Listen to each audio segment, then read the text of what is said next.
हाय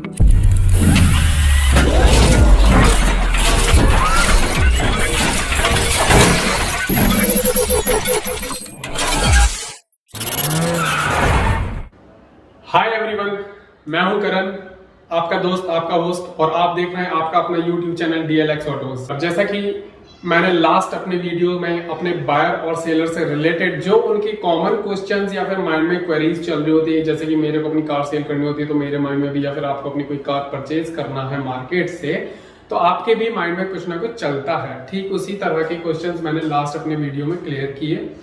अभी उसी last video से रिलेटेड बायर साइड से जो एक कॉमन क्वेश्चन था, सबसे पहला, हम कार परचेज करते समय कैसे पहचाने कि कार एक्सीडेंट तो नहीं है। तो इस वीडियो में लास्ट वीडियो से रिलेटेड अपने बायर का पहला क्वेश्चन, तो बने रहे इस वीडियो में लास्ट एंड तक, आपको समझ में आ जाएगा कि इस वीडियो से आपको क्या सीखने मिलता है और आप कैसे सेलेक्ट कर सकते हैं एक नॉन एक्सीडेंटल कार। तो दोस्तों, इस वीडियो में आज हम देखेंगे कि जो कार हम लेने जा रहे हैं या फिर हम कोई कार लेने से पहले चेक करते हैं तो उस कार को हम कैसे स्टेप बाय स्टेप चेक कर सकते हैं, केवल 4 से 5 स्टेप्स में। तो मेरे 5 स्टेप्स हैं, वही स्टेप्स मैं आपके साथ शेयर करता हूं। सबसे पहला, जब हम कार के पास पहुंचते तो हमें सबसे पहला फ्रंट व्यू, यानी कि जैसे ही हमारे सामने कार खड़ी हुई है और हम कार के सामने पहुंच रहे हैं तो बिल्कुल सामने से कार को देखना है। फ्रंट व्यू बोलते हैं उसके लिए, फ्रंट व्यू। फिर आप आ जाएंगे अपना फ्रंट से ही राइट की साइड घूमते जाएंगे तो राइट व्यू, राइट फेंडर से स्ट्रेट खड़े होकर के देखेंगे आप।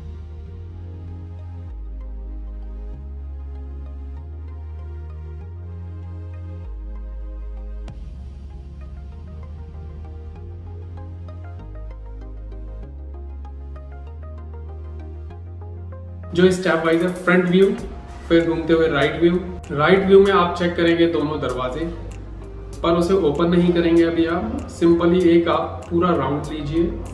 फ्रंट व्यू से स्टार्ट, सामने से खड़े होते हुए राइट आ जाएं, राइट से घूमते हुए आप बैक चले जाएं। बैक में आप दोनों टेल लैंप, आप अपना डिक्की जिसको हम बूट भी कहते हैं वो भी देख लीजिए एक विजन में। फिर आप उसी साइड घूमते हुए आप आ जाएंगे आप अपने लेफ्ट साइड में। लेफ्ट साइड के दोनों दरवाजे, क्वार्टर पैनल और फेंडर देखते हुए आगे बढ़िए आप।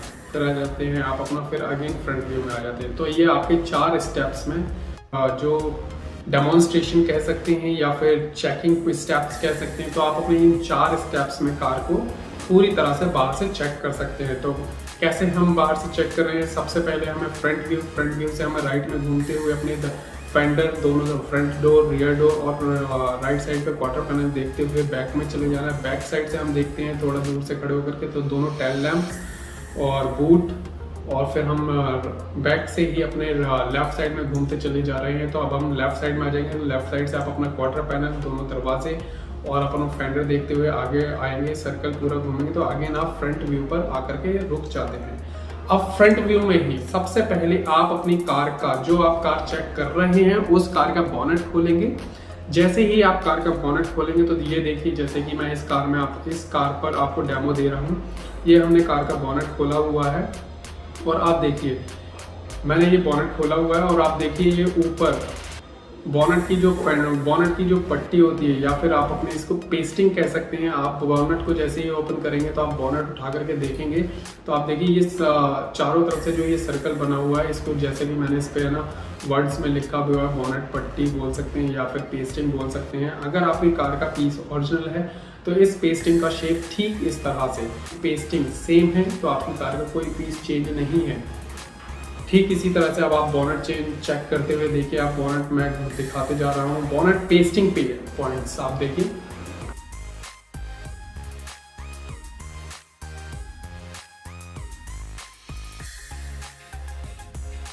ये नट्स देख रहे हैं आप, ये नट्स देखते चलिए और ये नट्स को आप जब मैनुअली टूल से यूज करके इसको ओपन करेंगे तो इसके ऊपर स्क्रैचेस आ चुके होंगे या फिर जो इनका शार्प कॉर्नर्स होते हैं वो मुड़ चुके होते हैं। तो इस बात से आप पहचान सकते हैं कि कार का बॉनेट चेंज है या फिर कार आगे से हिट है। ठीक इसी तरह से अब आप देखिए फेंडर जो कार का फिक्स होता है वो भी नट्स कस करके ही फिक्स किया जाता है। तो इसमें आप ये देख सकते हैं के बॉनट के साथ साथ जब आप हेडलैम्प के पास कॉर्नर पर बढ़ेंगे तो फेंडर का नट भी आप चेक कर सकते हैं, वो भी ओरिजिनल है, तो फेंडर आपका चेंज नहीं। और फेंडर चेंज से कभी ऐसा नहीं होता कि कार एक्सीडेंट है।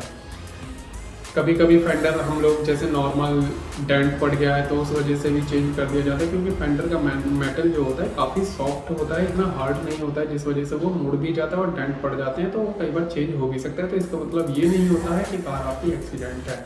अब आप इसी तरह से आगे बढ़ेंगे तो हेडलैम्प देखिए, हेडलाइट की फिक्सिंग खुद ही समझ सकते हैं कि कार एक्सीडेंट नहीं है और हेडलैम्प चेंज नहीं है। और हेडलैम्प अगर चेंज भी है तो इसका मतलब ये नहीं हो जाता कि कार एक्सीडेंट है, क्योंकि हेडलैम्प टूटने के कई सारे रीजंस होते हैं कि भाई गाड़ी खड़ी हुई है कि कोई आकर के उस पर बैठा तो पीछे का उसका जो स्क्रू कसने का एक्स्ट्रा पॉइंट होता है वो टूट चुका होता है, तो इस वजह से भी हेडलैम्प चेंज हो जाते हैं। ठीक इसी तरह से आगे देखिए, अब हम आगे बढ़ते हैं तो फ्रंट, जहाँ पर आप ये फ्रंट ग्रिल देख रहे हैं ये मेन ग्रिल है ये, और बॉनेट जहाँ पर बॉनेट लॉक होता है, अगर ग्रिल चेंज है और बॉनेट चेंज है तो इसका मतलब 100% आपकी गाड़ी आगे से डैमेज है, आगे से गाड़ी लगी हुई है। तो इस तरह की गाड़ी अगर आप परचेज कर रहे हैं या सिलेक्ट कर रहे हैं तो आप अपने किसी मैकेनिक या फिर किसी नोन पर्सन को जो गाड़ियों को समझता है, जो गाड़ियों की लैंग्वेज जानता है कि कैसे चेक करना है, उस कार को आप चेक करा सकते हैं, और अगर वो आपको ओके बोलता है तो आप कार को परचेज कर सकते हैं। साथ साथ ये देखिए एप्रन, रेड कलर में जो मैंने लिखा हुआ है एप्रन, एप्रन की पेस्टिंग जो होगी, एप्रन मेन है। अगर एप्रन डैमेज है तो आप कार ना खरीदें, क्योंकि कभी भी एप्रन डैमेज होने की वजह से वो कार की बैलेंसिंग कभी नहीं आती है, इसीलिए आपको कभी भी ऐसी कार नहीं खरीदना चाहिए। तो और फिर इसके बाद हम देखते हैं पूरा total engine compartment one view में। इंजन कंपार्टमेंट आपका ऐसा होना चाहिए कहीं से भी आपको ये फील ना हो कि यार इसमें कुछ तो अलग है, क्योंकि इंजन कंपार्टमेंट अगर आपको फील देता है कि ओके है कार, तो आप वो कार परचेज कर सकते हैं। आगे से इसी तरह से कार दिखेगी जैसे ये आप देख रहे हैं। अब हम आगे बढ़ते हैं तो कार का फ्रंट राइट साइड, जैसा हमारा सेकंड स्टेप है राइट साइड, राइट व्यू बोलते हैं हम इसके लिए। राइट व्यू में आगे बढ़ेंगे तो हम अपने ड्राइवर साइड का डोर ओपन करते हैं, और इस डोर को ओपन करते ही आप देखिए डोर के एजेस देखिए, तो ओरिजिनल जो डोर होगा उसके एजेस ऐसे नज़र आएंगे, और अगर कहीं से रिपेयर्ड है या फिर कहीं से पेस्टिंग चेंजेस हैं, डोर्स चेंज है, तो इस तरह का आपको शार्पनेस, एजेस इतनी शार्प नहीं होगी, और कहीं ना कहीं आपको फेड भी कलर मिसमैच होगा, या फिर आपको खुद ही फील हो जाएगा कि ये डोर पे कुछ ना कुछ काम किया गया है। तो इस तरह से आप इस डोर को पूरी तरह से एक बार देखिए। ठीक इसी तरह से हम रियर डोर देखेंगे। आपका रियर डोर भी मैच करेंगे, उसके एजेस मैच कर लेंगे। अगर इसी तरह से एजेस मैच कर रहे हैं तो उस कार का डोर वो ओरिजिनल है, और हम वो कार स्ट्रांगली रिकमेंड कर सकते हैं, या फिर अपने फ्रेंड को बोल सकते हैं कि आप ले सकते हो। और अगर हम खुद सेल्फ डिसीजन ले रहे हैं तो हम अपने स्ट्रांगली कार पर डिसीजन ले सकते हैं कि ये कार हम खरीदें या ना खरीदें। ठीक उसी तरह से राइट व्यू में हम घूमते हुए अपना क्वार्टर पैनल चेक करेंगे। क्वार्टर पैनल बड़ा ही मेन पॉइंट होता है। ठीक जिस तरह से फेंडर को तो हम डिनाई कर सकते हैं, अगर फेंडर चेंज है तो कोई फर्क नहीं पड़ता। फेंडर कॉर्नर जो होते हैं वो कई बार लग जाते हैं, या फिर स्क्रैची हो जाते हैं, या फिर कई बार डेंट पड़ जाता है तो वो चेंज हो जाता है। लेकिन क्वार्टर पैनल, अगर कार का क्वार्टर पैनल बना हुआ है या रिपेयर्ड है, या फिर डॉट्स, वेल्डिंग डॉट्स हैं, तो वो मेजर हिट हो सकती है कार। तो इसीलिए क्वार्टर पैनल पर वर्क की हुई कार आप ना ही खरीदें तो बहुत अच्छा रहेगा। आप इसमें देख सकते हैं मेरी इस कार की वीडियो में कि क्वार्टर पैनल कितना क्लीन है।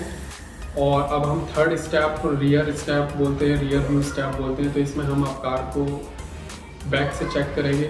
रियर व्यू स्टेप में हम सबसे पहले अपनी कार का बूट ओपन करते हैं। बूट ओपन करते ही हम देखते हैं जहाँ पर स्टेपनी बॉक्स होता है, स्टेपनी रखी होती है, उस स्टेपनी को हटा के भी आप चेक कीजिए। ये नहीं कि स्टेपनी रखी हुई आप कभी भी आलस ना करें, आप स्टेपनी ज़रूर हटाएं, या फिर अपने जो डीलर है या फिर जो आपका फ्रेंड है जिसके थ्रू आप कार परचेज कर रहे हैं उनसे बोलिए आप स्टेपनी निकाल दीजिए। स्टेपनी निकालने के बाद ही आप उस पर स्ट्रॉन्ग डिसीजन लें। तो बूट ओपन करते हैं तो बूट की भी पेस्टिंग आप देखिए, जो कॉर्नर पेस्टिंग होती है ठीक उसी तरह से मैं लगेगा आपको जैसे हमने अपना फ्रंट व्यू में देखा था बॉनेट की पेस्टिंग।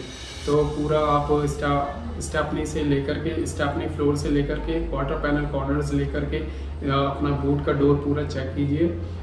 थर्ड व्यू में आप अपने कार का स्टेपनी फ्लोर से चेक करते हुए आप अपने दोनों कार्स के क्वार्टर पैनल टेल लाइट जहाँ पे फिक्स होती है उसकी कॉर्नर्स एज चेक करते हुए आप अपना बूट डोर जो है वो चेक करते हुए आप देखिए पेस्टिंग इसकी रीपेस्ट तो नहीं है, या कहीं से रिपेयर्ड तो नहीं है, कहीं से जॉइंट्स तो नहीं है, या फिर कहीं कलर मिसमैच तो नहीं है। तो आप इस कार के डिसीजन ले सकते हैं, पीछे से भी कार ओके है। अब हम आ जाते हैं अपने फोर्थ स्टेप पर, जिसमें हम अपने लेफ्ट साइड के दोनों डोर्स चेक करेंगे, रियर डोर और फ्रंट डोर। ठीक उसी तरह से चेक कर लेंगे जैसे हमने पहले चेक किए हैं। अब हम घूमते हुए फ्रंट में आ जाएंगे। तो इस तरह से हमारे चारों स्टेप में हम कार को पूरी तरह से चेक कर लेते हैं और अब हम डिसीजन ले सकते हैं अपने फ्रेंड्स के अलावा भी, या फिर हम अपने किसी से गाइड करे बिना भी हम डिसीजन ले सकते हैं। अब हमें अपना फिफ्थ स्टेप फॉलो करना है। हमें सबसे पहले ड्राइवर साइड का डोर ओपन करते हुए ड्राइवर सीट पर बैठते हुए स्टीयरिंग का जहाँ पर हॉर्न होता है उसमें भी एयर बैग होता है, ड्राइवर एयर बैग बोलते हैं उसके लिए। तो आप फील कीजिए उस पर किसी तरह का रिमूविंग या फिर मिसमैच कलर तो नहीं है। अगर वो प्लास्टिक हटाया गया है तो वो नया ही खरीदें कार, क्योंकि कई बार एयर बैग ओपन हो चुके होते हैं और एयर बैग रीफिक्सिंग किए जाते हैं, और अगर रीफिक्स किए गए हैं तो वो आपके लिए खतरनाक साबित हो सकता है। कई बार आप अपना सेफ्टी पर्पज से डिसीजन लेते हैं कि इस कार में एयर बैग है तो मुझे आगे चल कर के सेफ्टी साइड से मुझे कॉम्प्रोमाइज़ नहीं करना पड़ेगा, लेकिन ऑलरेडी अगर उस कार के एयर बैग ओपन हो चुके हैं और रीफिक्स किए गए हैं तो कई बार उस कार के हिट होने पर या फिर किसी तरह का डैमेज होने पर एयर बैग ओपन नहीं होते हैं, तो वो कार आप ना ही लें तो ठीक है। और अब आप आगे बढ़ते हुए पूरे डैशबोर्ड को एक बार में देखेंगे तो ड्राइवर साइड का पैसेंजर जो है उसके एयर बैग पर भी आप जहाँ पर फिक्स है वो कॉर्नर भी आप चेक कीजिए। अगर वहाँ पर भी आपको लगता है कि नहीं ये ओपन हुआ है किसी तरह का, तो आप उस कार को ना लें। तो दोस्तों मेरे इन 5 स्टेप से आप अपने लिए एक नॉन एक्सीडेंटल, नॉन डैमेज और नॉन रिपेयर्ड कार सेलेक्ट कर सकते हैं और इजीली डिसीजन ले सकते हैं आप अपने लिए, अपने दोस्त के लिए, अपनी फैमिली के लिए। तो उम्मीद है आपके कई सारे डाउट्स क्लियर हुए होंगे। तो मिलते हैं मेरे नए आने वाले वीडियोस में, तब तक के लिए जय हिंद, जय भारत।